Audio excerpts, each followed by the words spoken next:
Hello students, welcome to एडरुद्रम success classes.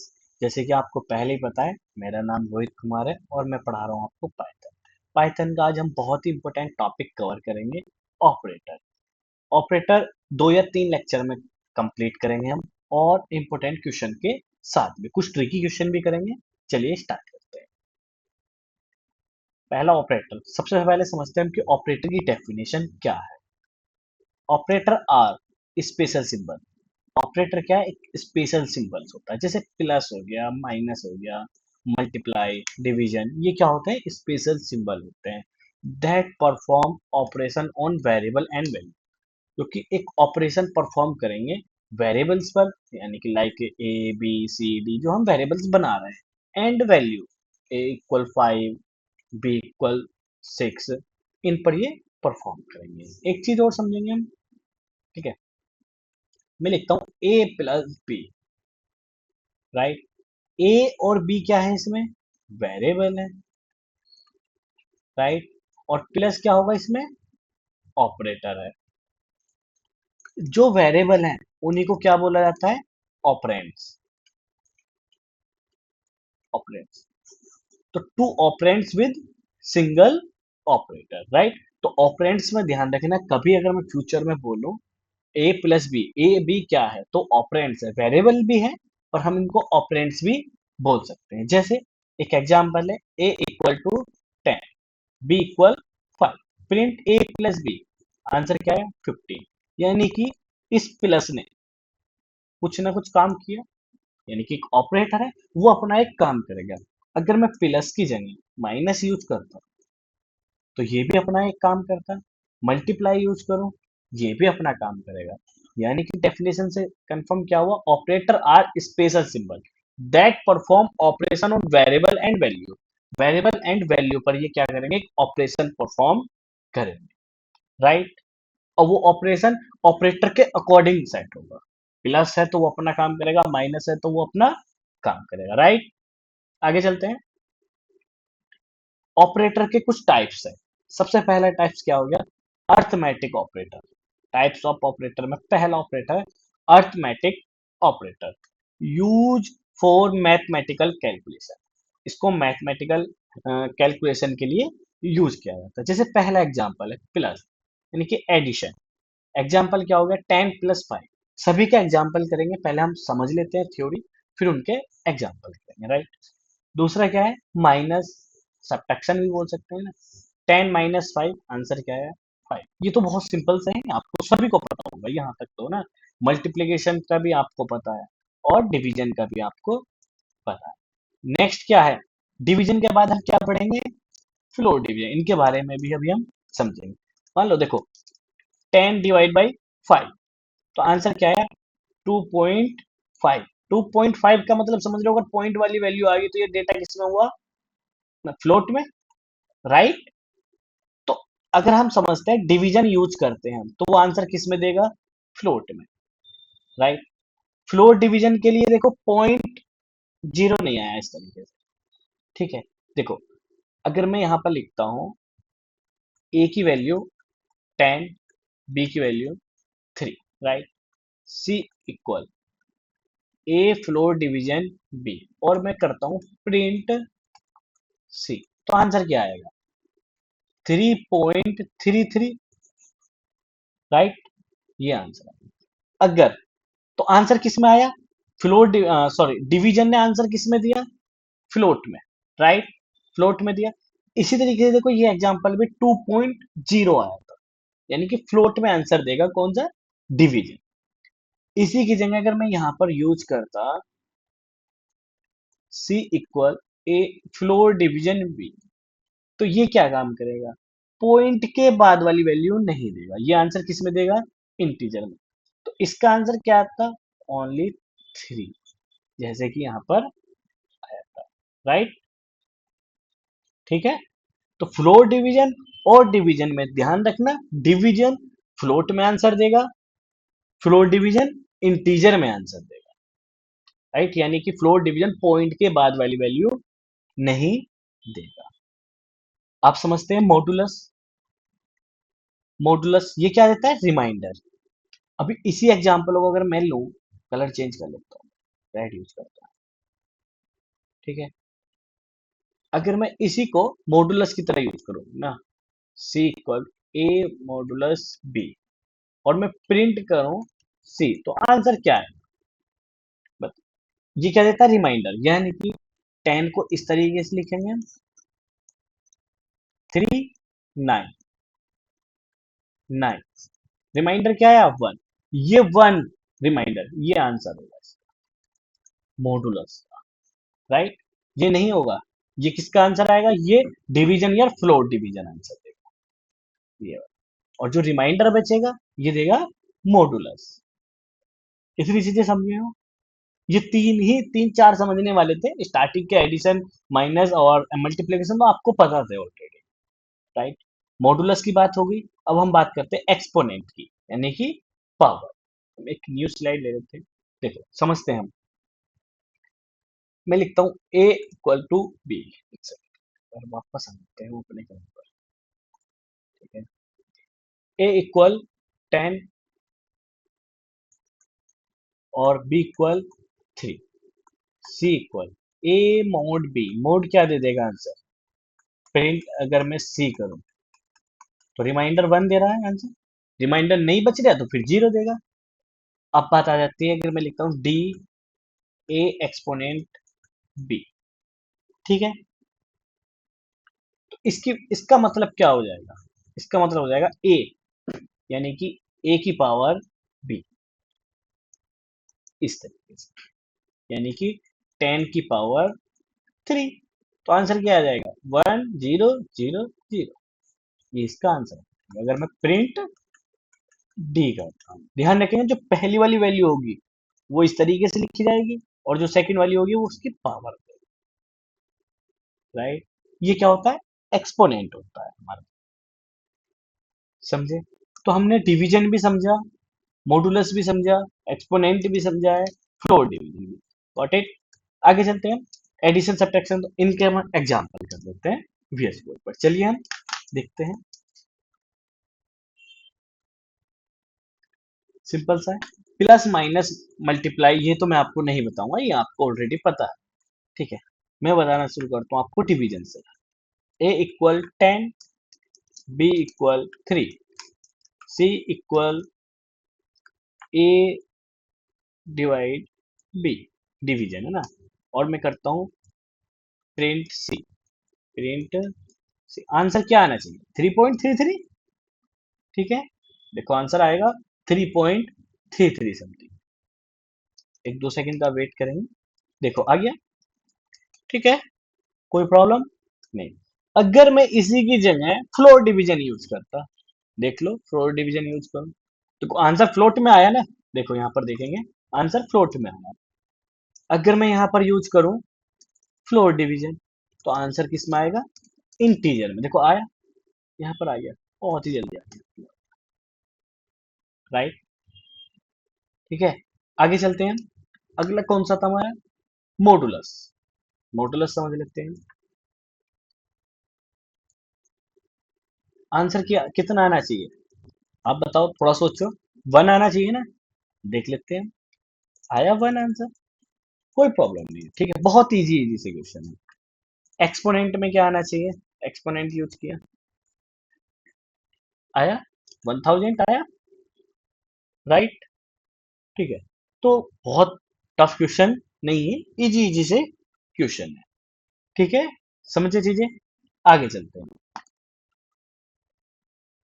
अब हमने क्या किया, ठीक है, आगे चलते हैं। देखो, अर्थमेटिक ऑपरेटर हमारा समझ में आ चुका है, इसकी प्रैक्टिस करनी होगी आपको अच्छे से, भूलना नहीं है चीजें। देखो, डिवीजन और फ्लोर डिवीजन में बहुत ज्यादा कंफ्यूजन होते हैं, इसीलिए मैंने इसको ज्यादा टाइम लेकर के आपको समझाया है, राइट, कोई प्रॉब्लम? आगे चलते हैं, जो अगर मैं आपको क्वेश्चन दूं एक, इसका आंसर बताओगे आप क्या होगा? मैं इसको ब्लैक ले लेता हूँ, ब्लैक अच्छा दिखेगा ना, हाँ मजा आया, ये अलग है। मैं यहाँ पर आपको एक क्वेश्चन दे रहा हूँ, प्रिंट 5 + 2 × 3, आंसर क्या आएगा? सोचो थोड़ा सा, ठीक है। 21 आ रहा है किसी का?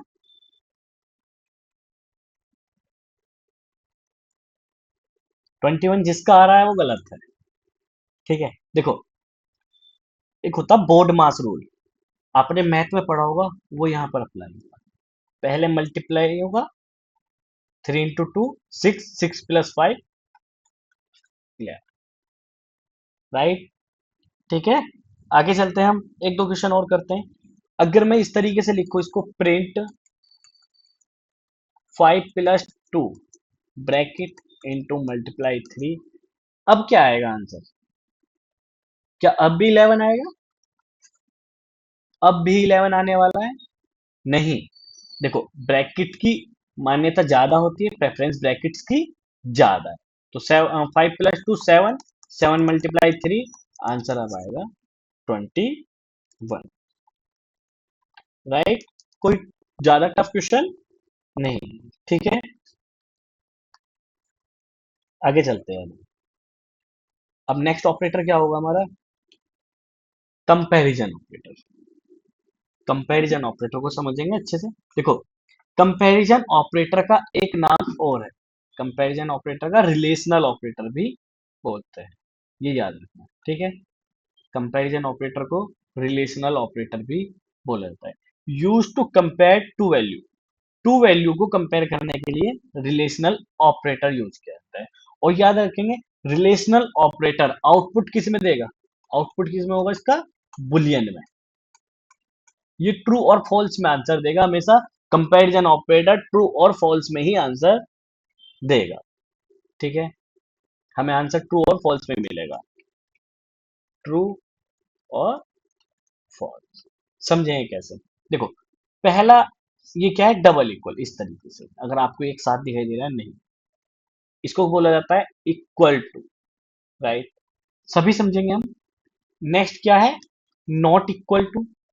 नॉट इक्वल टू, पहले हम ये दोनों समझ लेते हैं, फिर आगे चलते हैं। देखो, एक है, ए की वैल्यू है 10, ए की वैल्यू क्या है? 10,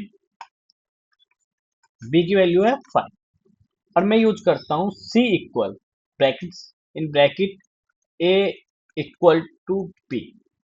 ए की वैल्यू बी के बराबर है या नहीं, ये कंपेयर करेगा। ए बी है या नहीं, क्या है? अगर ये ट्रू है, ए की वैल्यू और बी की वैल्यू मैच कर जाए, सेम हो जाए, तो आंसर सी को क्या चला जाएगा? ट्रू। क्या मैच कर रहे हैं? नहीं, दोनों चीजें मैच नहीं कर रहे। ए की वैल्यू क्या है? 5, सॉरी 10, और बी की वैल्यू है 5, क्या दोनों बराबर है? नहीं। अगर दोनों बराबर नहीं है तो आंसर सी को क्या चला गया? फॉल्स। यदि मैं प्रिंट करूं सी, तो आंसर क्या आएगा? फॉल्स। अगर ये दोनों बराबर होते, इसको मैं 15 कर दूं और इसको भी 15 कर दूं, तो आंसर क्या जाएगा सी के पास? ट्रू। तो आंसर, जब आप सी को प्रिंट करोगे, आंसर ट्रू मिलेगा। कोई प्रॉब्लम? नेक्स्ट क्या है? Not equal. नेक्स्ट बोल रहा है नॉट इक्वल टू, ये इक्वल टू था, नेक्स्ट है नॉट इक्वल। मैं लिखता हूं ए इक्वल टू 15, ये बी इक्वल टू, यहां पर भी 15, right. C equal, A not equal B, A not equal. अब ये क्या कह रहा है? ए की वैल्यू बी के बराबर नहीं है। इस ऑपरेटर का कहने का मतलब है ए की वैल्यू बी के बराबर नहीं है। क्या नहीं है? वो तो है। तो ये स्टेटमेंट गलत हो गई। ये स्टेटमेंट क्या हुई? फॉल्स। फॉल्स हुई तो वो सी के पास क्या गया? false। यहां पर कुछ स्टूडेंट्स कंफ्यूज हो जाते हैं, आंसर कहेंगे कि भैया सही तो बात है इसकी। देखो, यहां पर समझेंगे नॉट इक्वल, इस ऑपरेटर का कहने का मतलब क्या है? ए नॉट इक्वल बी,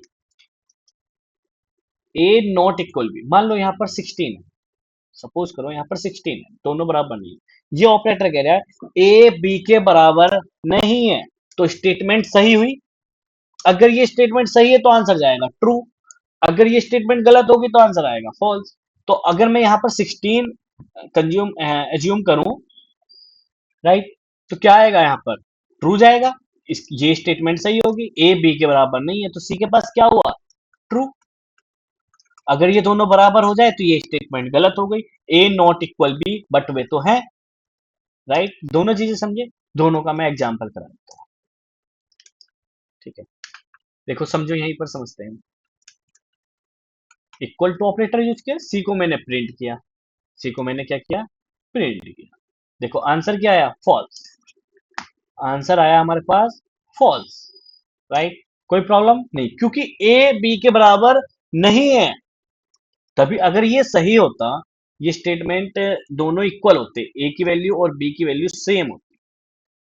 देखो मैं कर देता हूं same, A equal to B, A B के बराबर है, हाँ है, तो आंसर क्या आएगा, ट्रू। देखो ट्रू आया, इजी है, ज्यादा कुछ नहीं है। सेम इसी तरीके से अगर मैं यहां पर यूज करूं not equal, A not equal B, इस स्टेटमेंट का कहना है ए बी के बराबर नहीं है। क्या नहीं है, ए बी के बराबर है, तो आंसर क्या आएगा, फॉल्स। देखो आंसर क्या आया, फॉल्स। नीचे देखेंगे, राइट। कोई प्रॉब्लम नहीं है, ठीक है। अब देखो मैं इसको इक्वल नहीं रहने देता, तो देखो आंसर क्या आया, ट्रू। बहुत इजी है, ज्यादा टफ नहीं है। आगे चलते हैं, अब नेक्स्ट समझते हैं, ठीक है। आ जाओ, अब बात आती है ग्रेटर देन। ग्रेटर देन की कलर ऑरेंज आ जाओ, ठीक है। ग्रेटर देन, अब देखो ए की वैल्यू, अगर मैं कहूं अज्यूम करूं ए की वैल्यू 5 है और बी की वैल्यू 6 है, मैं लिखता हूं सी ए ग्रेटर देन बी। ए की वैल्यू, इस कहने का मतलब क्या है, बी से बड़ी है। ए की वैल्यू क्या है, बी से बड़ी है। अगर बड़ी हुई तो आंसर जाएगा सी के पास ट्रू, वरना क्या जाएगा, फॉल्स, राइट। कोई प्रॉब्लम नहीं। इसी तरीके से यहाँ पर लेस देन आ जाता है। अगर मैं यहाँ पर लिखूं सी ए लेस देन बी, अगर ए की वैल्यू बी से छोटी होती है तो आंसर जाएगा ट्रू, वरना क्या जाएगा, false। दोनों को समझते हैं। देखो मैं यहाँ पर यूज करता हूँ ए 10 बी 7, सी ए ग्रेटर देन बी। क्या ए की वैल्यू बी से बड़ी है, हाँ है, तो सी के पास क्या गया, ट्रू। तो अगर मैं प्रिंट करूं सी तो आंसर आएगा ट्रू। समझे बात को, ठीक है। देखो ए की वैल्यू 10 है, हाँ 10 बड़ा है 7 से, हाँ है, तो आंसर क्या है, ट्रू। अगर मैं इसको ये ऐसे यूज करता, सी ए लेस देन बी, प्रिंट सी। देखो ये स्टेटमेंट क्या करी, ए की वैल्यू बी से छोटी है, क्या है ए की वैल्यू बी से छोटी, नहीं है ना, ठीक है, नहीं है छोटी, तो आंसर क्या गया, फॉल्स। तो आंसर प्रिंट आया फॉल्स, राइट, ठीक है। आगे चलते हैं, नेक्स्ट ऑपरेटर क्या है हमारा, इसका मैं आपको एग्जांपल कर देता हूँ। देखो ए की वैल्यू क्या है, 10, राइट। बी की वैल्यू क्या है, 5 दे दिया मैंने। मैं यूज करता हूँ सी इक्वल, ब्रैकेट ओपन करता हूँ, ए लेस देन बी, मैंने क्या यूज किया, ए लेस देन बी, और मैं प्रिंट करता हूँ सी, प्रिंट सी, सॉरी, प्रिंट सी। अब देखो मैंने ऑपरेटर क्या लगाया, लेस देन। क्या ए की वैल्यू बी से छोटी है, क्या है, नहीं है ना, तो आंसर क्या आएगा, फॉल्स, ठीक है। आंसर क्या होगा, फॉल्स। देखो ये आ गया आंसर फॉल्स, राइट। कोई प्रॉब्लम नहीं है, ठीक है।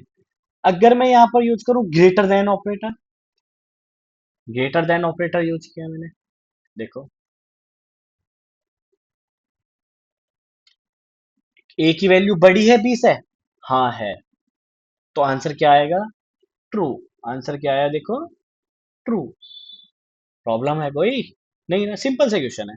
आगे चलते हैं हम, अब बात आ जाती है, अब देखो ए की ऑपरेटर में दो कंडीशन आ गई। देखो यहां पर ग्रेटर देन भी आ गई, और क्या आया, लेस देन भी, ग्रेटर देन और लेस देन। अभी तक हम एक एक कंडीशन पर बात चल रही थी। अब दो कंडीशन एक साथ होगी, या तो वैल्यू ग्रेटर हो या इक्वल हो। देखो, ग्रेटर देन हो या इक्वल हो। ठीक है, राइट है, कोई प्रॉब्लम नहीं है। ठीक है, आगे चलते हैं। यहां पर क्या कहता है, या तो लेस देन हो या फिर क्या हो, इक्वल हो। दोनों चीजें समझे। इसका भी एग्जांपल निकालते थे। दो कंडीशन एक साथ में हो गई, दोनों में से अगर एक भी कंडीशन ट्रू हो गई तो आंसर ट्रू आ जाएगा। देखो, ठीक है, देखो मैं दिखा देता हूं। मैंने यहां पर क्या किया, 10 किया, और यहां पर मैंने यूज किया इक्वल। ए ग्रेटर देन और इक्वल बी, ये कंडीशन दो पर बात हो गई। या तो ए की वैल्यू ज्यादा हो बी से। देखो, मैं दोनों चीजें इक्वल करी, आंसर क्या आना चाहिए, आंसर अभी क्या आना चाहिए, ए ग्रेटर देन बी है, नहीं, ए की वैल्यू बी से बड़ी नहीं है, बराबर है। तो आंसर क्या आएगा, फिलहाल के लिए फॉल्स आंसर आएगा। देखो आंसर क्या आया, फॉल्स। क्योंकि हमने ऑपरेटर कौन सा यूज किया, ए ग्रेटर देन बी, ए की वैल्यू बी से बड़ी है, बट वहां तो बड़ी है ही नहीं। ठीक है, अगर मैं यहां पर लेस देन भी यूज करूं तब भी प्रॉब्लम है, तब भी आंसर क्या आएगा, फॉल्स ही आएगा।